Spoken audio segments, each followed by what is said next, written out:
Este podcast é uma produção Reverber.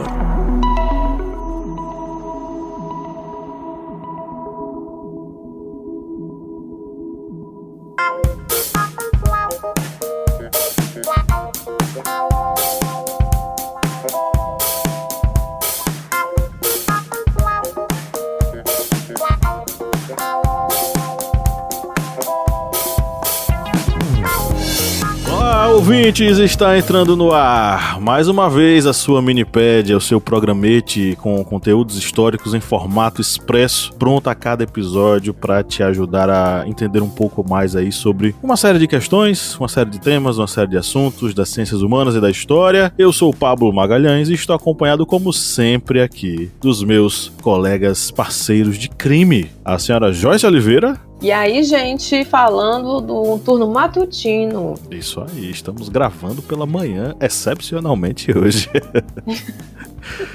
E o cara que tem uma trincheira ali na Vila Eduardo está pronto para fazer a revolução, o senhor Kleber Roberto. Brasileiros e brasileiras, hoje vamos fiscalizar podcasts. 1, 2, 3, o fiscal do Sarney. É isso aí, o senhor Kleber Roberto está emulando a voz de um cara admirado por Joyce Oliveira, um cara que é conterrâneo dela. Por que Thomas me diz um negócio desse? Porque é o José Sarney. Estamos aqui reunidos hoje com essa alegria toda, né, pela manhã, para falar sobre o quê, seu Kleber Roberto? Vamos falar sobre um momento da nossa história recente que vai ressaltar um pouquinho o que está ocorrendo hoje, que vai abordar um pouco de inflação, mais precisamente os fiscais ali do Sarney. É isso aí. Joyce Oliveira, se você pudesse definir aí três assuntos, 3 tópicos principais nesse conteúdo, quais seriam?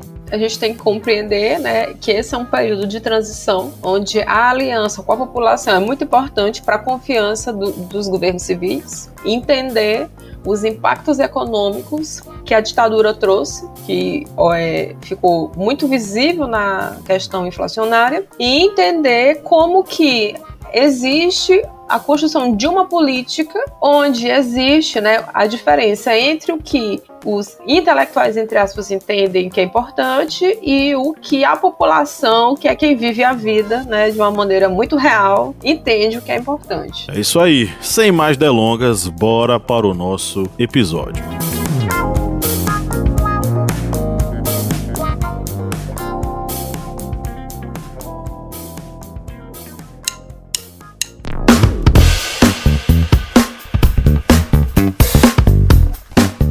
Camarada Kleber Roberto, qual é o seu aplicativo preferido para ouvir podcast? O meu aplicativo é o Orelo, porque ele é leve, fácil de utilizar e você pode encontrar todos os podcasts da família Historiante lá no Orelo. E a cada play que você dá lá nos podcasts, o Orelo vai estar fazendo uma contribuição simbólica para o Historiante. Então, baixe o aplicativo e faça aquela maratona nos nossos podcasts.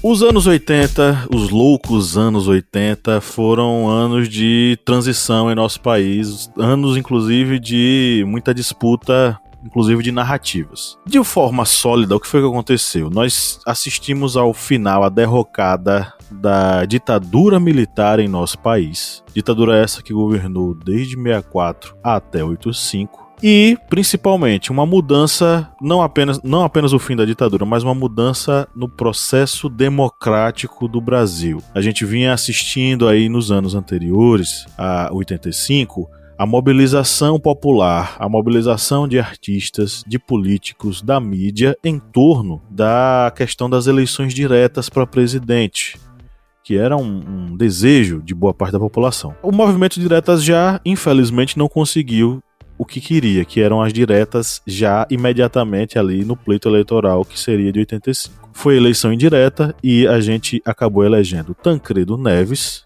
e, como vice, José Sarney.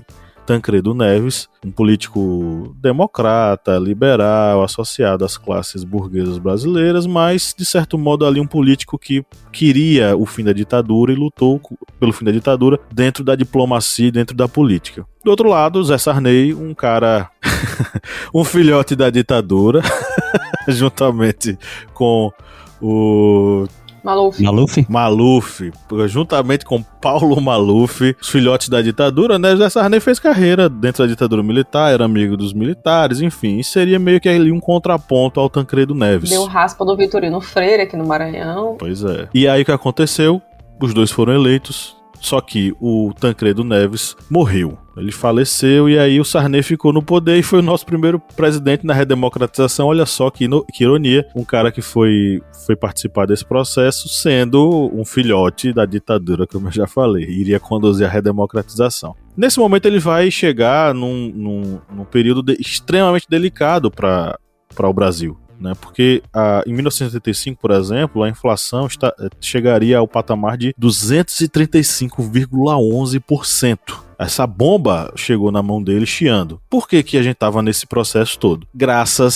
Por que a gente estava no fundo do poço da inflação? Graças aos geniosos, aos incríveis militares. Sim, se você já ouviu falar sobre milagre econômico, né? E aí você já ouviu algum amigozinho reaça seu dizendo: ah, não, porque na época militar teve um milagre econômico, nós crescemos, a infraestrutura maravilhosa, todo mundo tinha emprego, enfim. Saiba que o milagre econômico é um embuste, é uma mentira.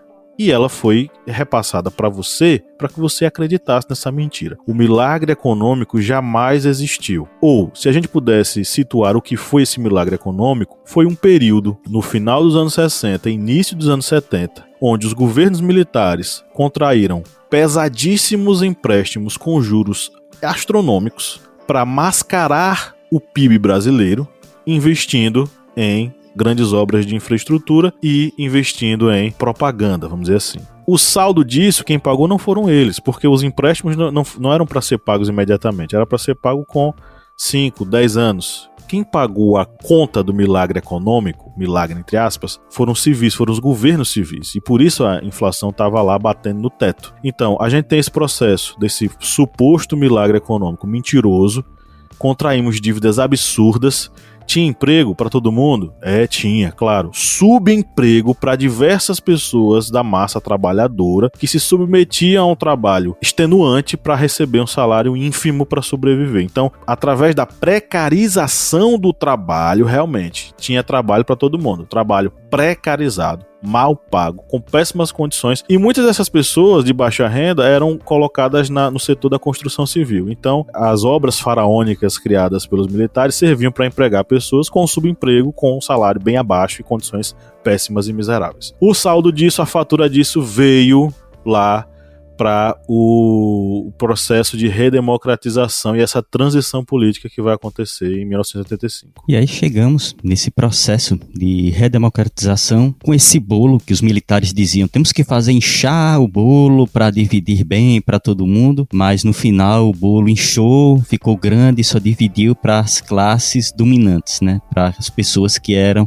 da elite. O pobre acabou ficando só com os restos. É tanto que teve uma explosão e a desigualdade social acabou se tornando ainda mais evidente durante esse período militar e durante esse período do milagre econômico. E Sarney, como já bem dito por Pablo, era um filhote da ditadura, é tanto que ele teve sua ascensão política no Arena, que era o partido da situação, ou seja, o partido dos militares, que depois o Arena veio a virar PFL, depois DEM, e agora se uniu aí, fez União Brasil, assim, que cheira a enxofre. Mas nesse período, lá no meados da década de 1980, quando teve esse período de redemocratização, ainda a passos bem lentos, porque a subida de Sarney ao poder foi ainda pelo colégio eleitoral, não foi o voto direto, ele pegou o Brasil em uma situação bem, digamos, complicada, porque, como já dito,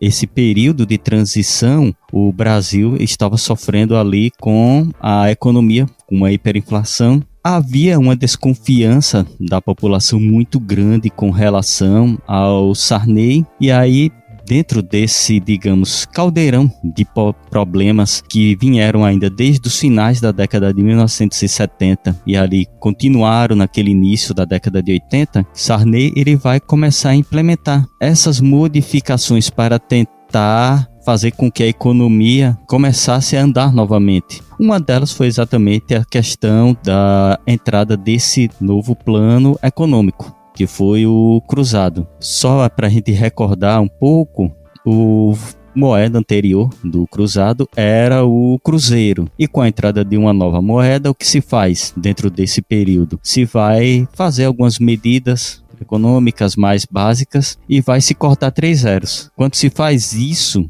modificou o nome da moeda, deixa de ser cruzeiro e vai para o cruzado. Só que aí continua um problema que ocorre e que ainda vai ocorrer por vários anos, que era aquela emissão contínua de papel moeda para tentar segurar o déficit econômico do governo. E a gente vai lembrando que esse período, como bem lembrado por Pablo, é um período em que o governo ele assume essa bomba dos militares.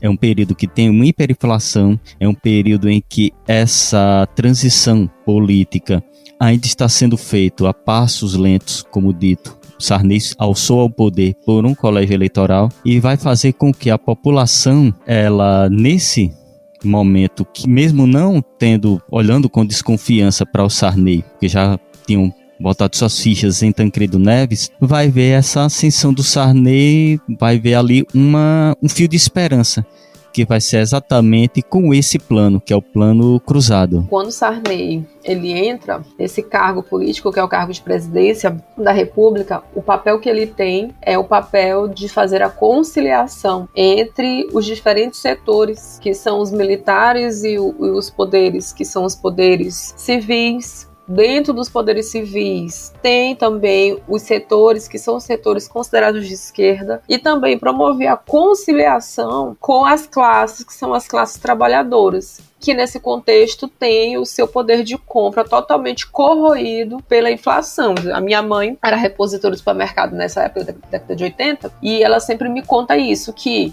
ela varava aí a madrugada trocando o preço das mercadorias. Por quê? Porque de uma hora para outra as coisas mudavam, né? E aí naquela época era na etiquetona que eles faziam isso. A inflação estava tão descontrolada durante esse contexto que também, foram criados outros planos, como o Plano Bresser, que foi em 87, quando Sarney ainda era presidente, da República, e o Plano Bresser foi tentar corrigir o plano cruzado, que era o plano cruzado 2, para tentar controlar a inflação e também as dívidas externas. Só que, mais uma vez, esse plano ele não funcionou e a inflação voltou a subir, alcançando 23,26%. E aí vocês imaginam, se hoje a gente reconhece que a inflação ela tem um poder de corroer nossas compras, e nós não chegamos, acho que nem quero que a gente chegue a esse valor, imagine dentro desse período. Por isso que a década de 80 é conhecida como década perdida. Depois, em 89, também vai ser instituído outro plano, que é o Plano Verão, também durante o governo Sarney. Esse foi o 4º plano de estabilização da economia durante o governo dele, também para tentar controlar a inflação, mas isso não foi reduzido,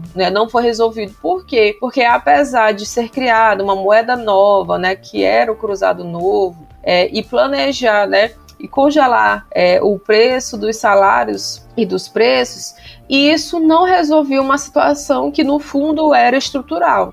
Durante muito tempo, os capitais eles estavam voltados para o mercado externo, e aí, os nossos trabalhadores eles não conseguiam ter o mínimo, o básico, para poder fazer com que a economia funcionasse, para que as pessoas pudessem consumir, e dessa forma o mercado interno do país ele fosse, como é que a gente pode dizer, ele funcionasse, como ele tem que ser.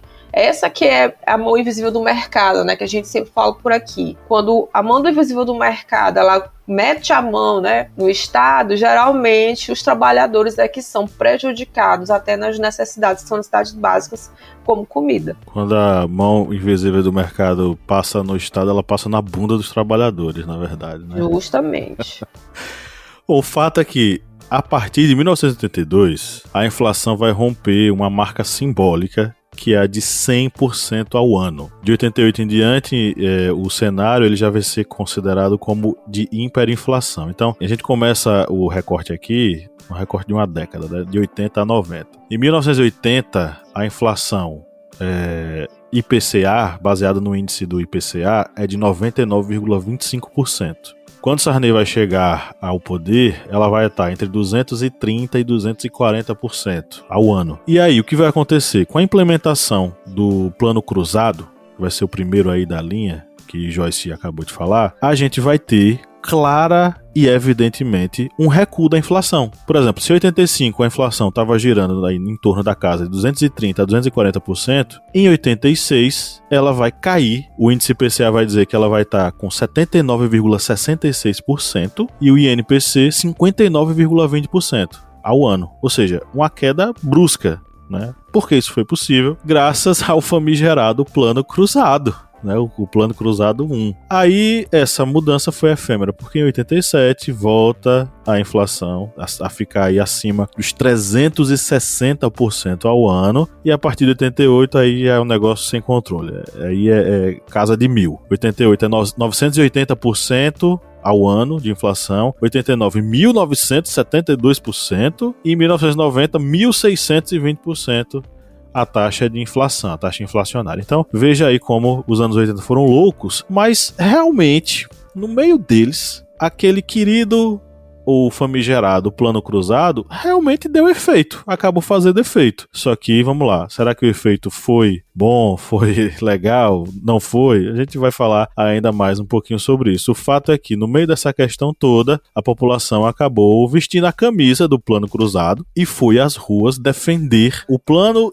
e defender a melhoria que ela estava lhe dando, ainda que fosse uma melhoria relativa. Porque o Plano Cruzado, ele vai causar não apenas essa redução da inflação, mas também um aumento do poder de compra dos brasileiros. Então, 86, no meio dessa nossa tiragem aí, dessa nossa evolução da inflação nos anos 80, 86 realmente mostrou que o Plano Cruzado deu resultados.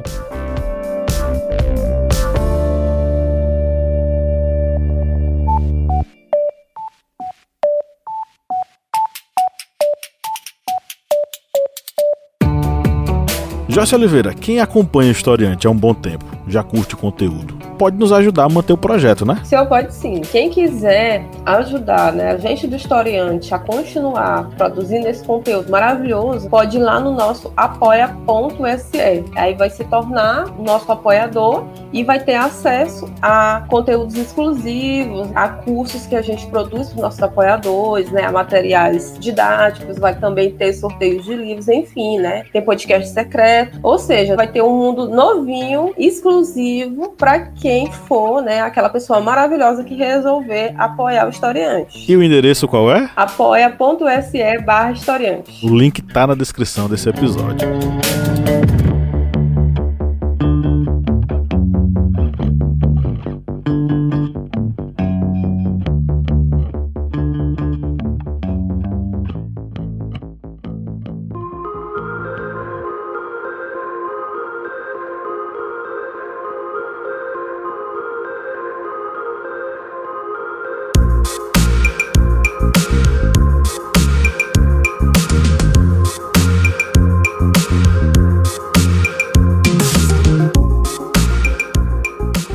Foi exatamente nesse fio de esperança que o povo pegou, que, digamos, vestiu a camisa do Sarney, que eles se tornaram fiscais, os fiscais do Sarney. Já que nesse período em que houve o congelamento de preços dos produtos, o que é que o governo fez? Emitiu uma tabela, que era uma tabela da Sunab, e as pessoas poderiam utilizar essa tabela para fiscalizar os preços dos produtos. E ao fiscalizar, eles poderiam denunciar o supermercado que estivesse fazendo o aumento desses preços, que deveriam estar congelados. Essa tabela só poderia ser reajustada com a autorização do governo e ao atingir um certo nível.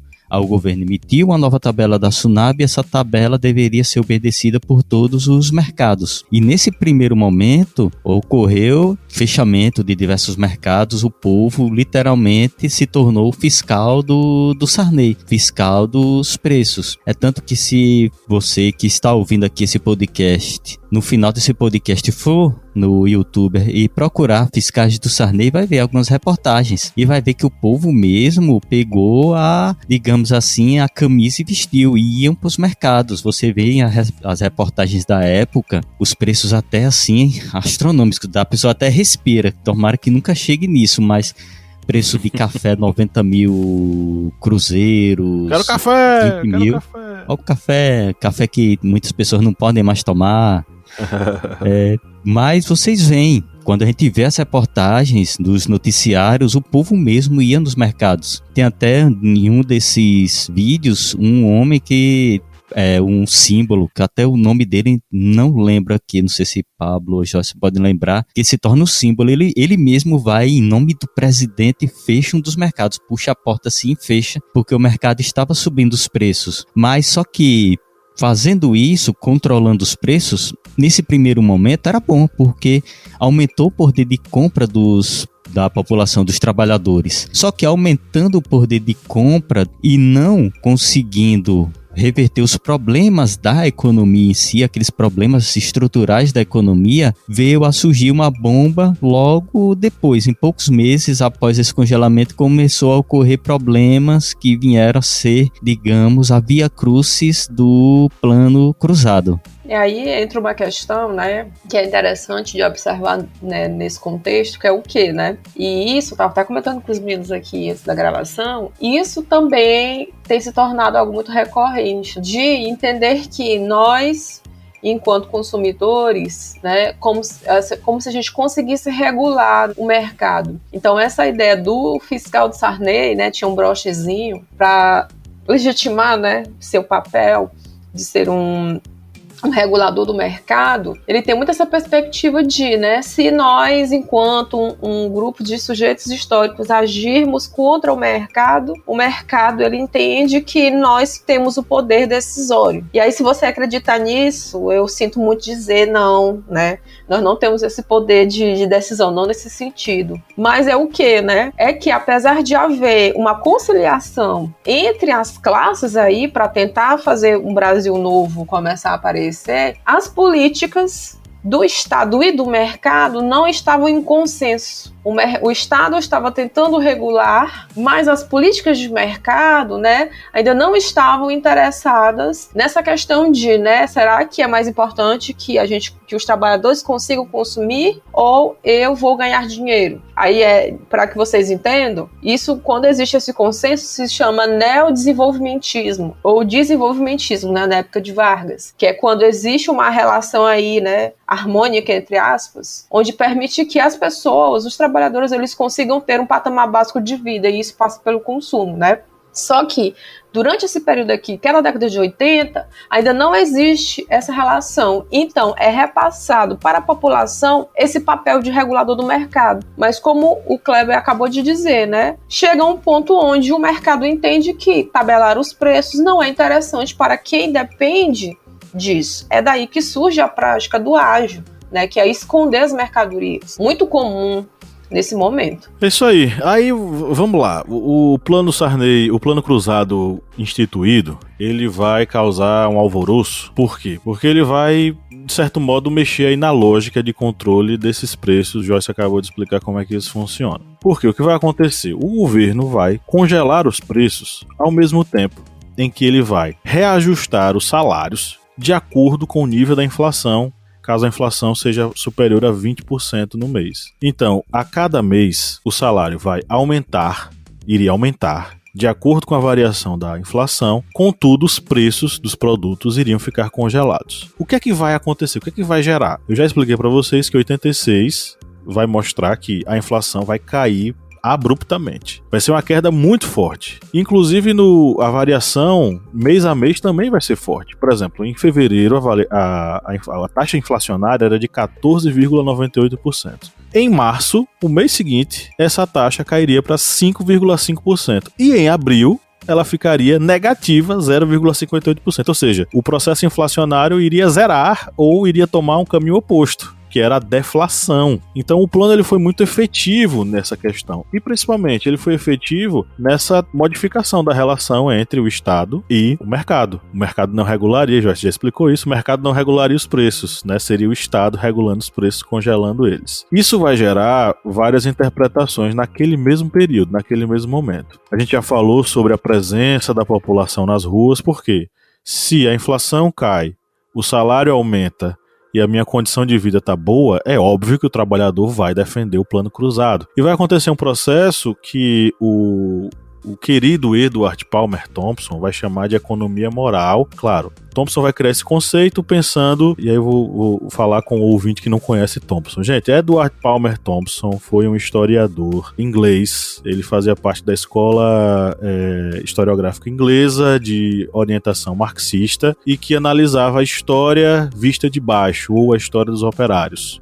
Um livro dele fantástico, né? A Formação da Classe Operária Inglesa, é um livro que é obrigatório para todo estudante de história, todo historiador. Thompson vai analisar, lá no período do final do século XVIII e início do século XIX, um processo que ele chamaria de economia moral, ou como a população, como os grupos sociais trabalhadores regulavam as relações de mercado através de ações baseadas na sua moralidade. Ou seja, se um dono de um supermercado resolveu esconder preço para vender separado porque ele quer lucrar mais, a população ia lá, quebrava tudo na base da porrada, fechava as coisas, pegava o produto e distribuía entre a população. Então, esse tipo de atitude é uma atitude popular para regular essas coisas. A gente observando o processo dos fiscais do Sarney, meio que a gente está observando essa economia moral sendo praticada. Ao longo do episódio, o Joyce já falou, o Kleber já falou, os exemplos de como pessoas elas resolveram mediar essa questão. O povo ia lá, fechava as coisas e pronto, acabou-se. Então, de certo modo, essa é uma prática da economia moral,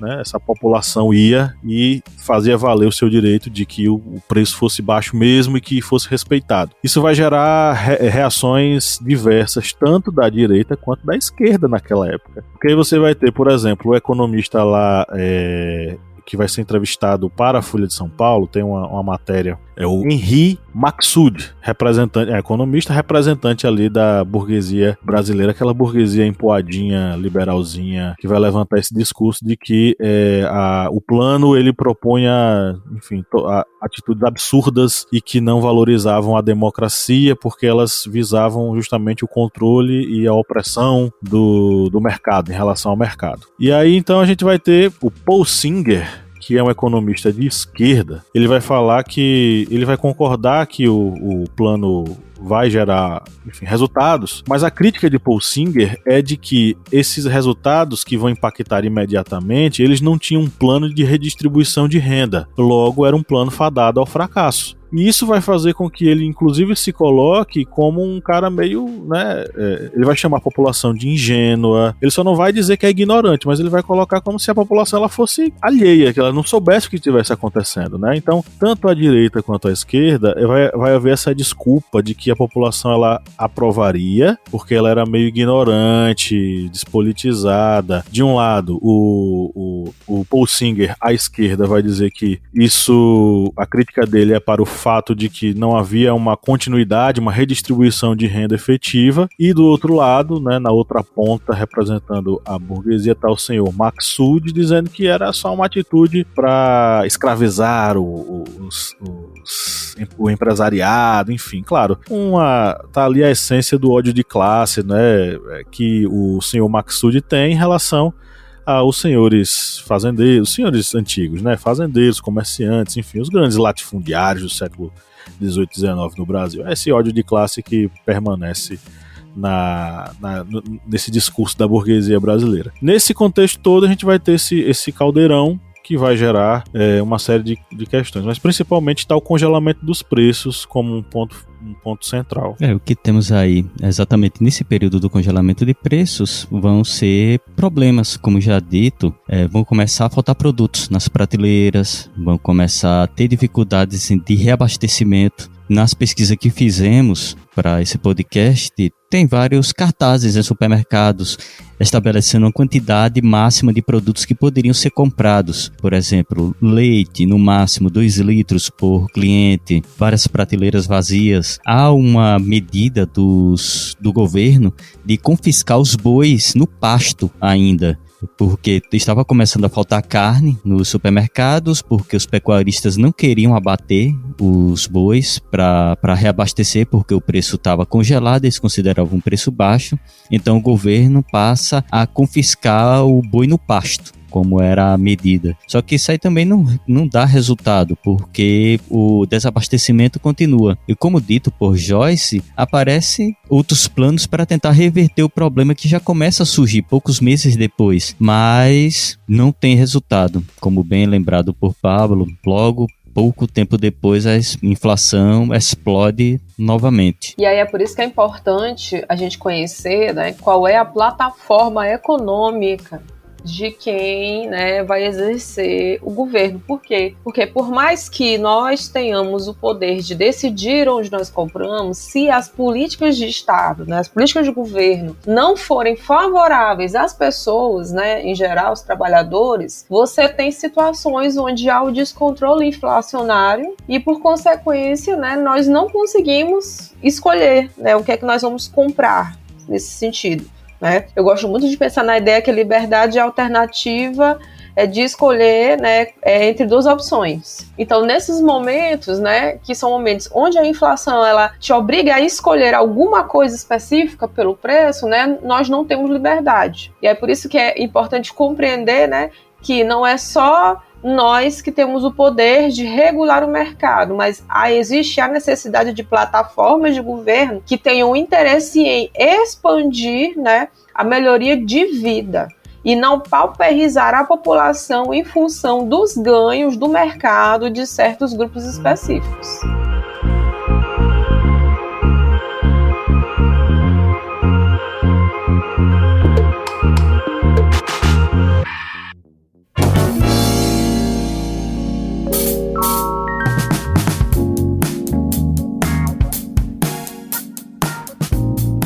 E com essas palavras mágicas chegamos à reta final da nossa gravação. Falar de inflação, a gente falou da TV, na repercussão da TV, né? Tem um vídeo do Aloysio Mercadante, quando ele era representante da CUT, falando sobre o congelamento de preços, né? Quem diria? O Aloysio Mercadante elogiando o Zé Sarney, a CUT elogiando o Zé Sarney, é engraçado. Mas e aí, galera, reta final, vocês querem concluir? Vocês querem fechar? Vocês querem sugerir alguma coisa? Bem, a minha sugestão, Pablo falou aí sobre um historiador muito conhecido, Thompson. Para quem já é apoiador do historiante, já conhece Thompson, não é, Pablo? Porque a gente tem a aula do Escrita da História, e a gente fala lá da história social inglesa, falando sobre Perry Anderson e Thompson. Ou seja, quem é apoiador do historiante já sabe quem é, porque a aula já está lá. Só lembrando que, se você quiser ser um apoiador, vá lá no nosso Apoia-se, apoia.se/historiante, e você vai conhecer tanto Thompson como vários outros historiadores. Isso, no nosso curso A Escrita da História, disponível aí para os apoiadores. Eu vou sugerir, né, que as pessoas procurem estudar mais sobre como funciona a economia, né? Às vezes a gente tem poucas leituras sobre e acaba sendo enganado, viu? E aí, para quem quer falar sobre liberalismo, por favor, leia Adam Smith, tá? É a dica que eu dou para vocês. Pois é, cuidado que a mão do mercado vai passar na sua bunda. A mão invisível do mercado. É isso aí, então chegamos ao final dessa gravação. Um grande abraço e tchau, tchau. Tchau, gente. Até mais, brasileiros e brasileiras.